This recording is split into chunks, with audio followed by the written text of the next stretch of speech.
Would you mind looking at me for a moment?" She opened her eyes, blinked, and heaved herself up on one elbow, duvet slipping from a shoulder. She scanned him with a sleepy smile that turned sly as her gaze scrolled to his crotch. "Nothing to see," she said. "Poor you." Beauregard glanced down, momentarily embarrassed in spite of himself. He'd lost his morning hard-on. No fucking wonder. "Apart from that," he said, "does everything look normal to you?" He hardly had to ask. Tourmaline looked around the room, hair tumbling. "Yeah, it's all fine," she said. "What's the matter?"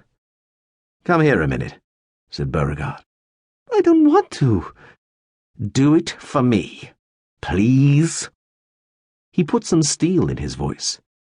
Looking mutinous, she complied, dragging the duvet with her and wrapping herself in it. Beauregard gestured at the open window. "What do you see out there?"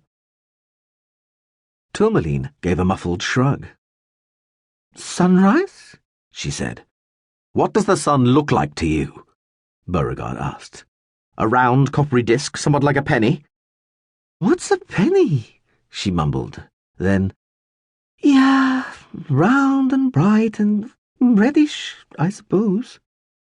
"That's odd," said Beauregard, "because what I see is an immense multitude of the heavenly host crying, 'Glory, glory, glory to the Lord God Almighty.'" What he actually saw when he glanced sidelong at it and away was indeed a disk, a perfect circle that didn't exactly shine but was somehow too bright to look at, with 2 or 3 lines of numbers and letters in small print near its circumference. He suspected that these were specifications: spectrum, temperature, type, location on the main sequence, and, of course, the precise degree of reddening for the early morning atmosphere. "You what?" said Tourmaline. Beauregard wrapped an arm around her duvet-draped shoulders and looked down into her eyes with a smile.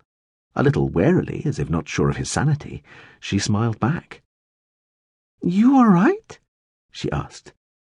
"I'm not sure," said Beauregard. "I'm going to check it out. Go back to bed for now." "Nah, I'm awake. I'll make coffee." "Thanks," said Beauregard. He kissed her, eyes closed. It was all the same. "That's more like it," she said. She stepped out of the duvet, slithered into a dressing gown, and wandered out. Beauregard walked over to where he'd dropped his clothes the previous night and rummaged in the back pocket of his trousers for his phone. "Carson? Sorry to wake you, but..." "Fuck's sake, Skip, it's just... Wait a fucking minute. Jeez, what's happened?" "You see it too." "Not see it, more like." "No color, all outline."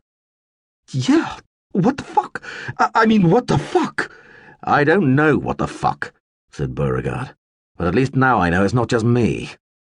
Carson said something off-speaker in a tone of annoyed reassurance, then came back. "You can count Pierre in on that too," she said. "Good to know," said Beauregard. "Okay, I'll call you back when I have an idea." Struck by a sudden thought, he thumbed through his contacts and called Iqbal, the barman at the Digital Touch.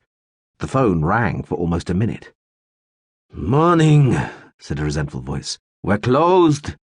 "Sorry, Iqbal," Beauregard said. "I know we kept you late last night." "Yes," said Iqbal, "but then it was not a normal night." Beauregard snorted. You could say that. It wasn't every night he made a bid for power.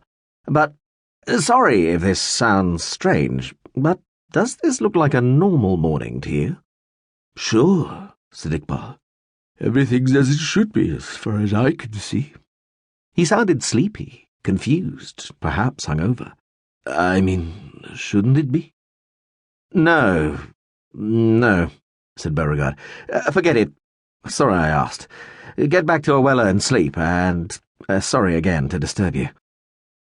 He laid the phone down on the bedside table, ambled to the ensuite to piss and to splash his face and neck, and got dressed. All his clothes felt real.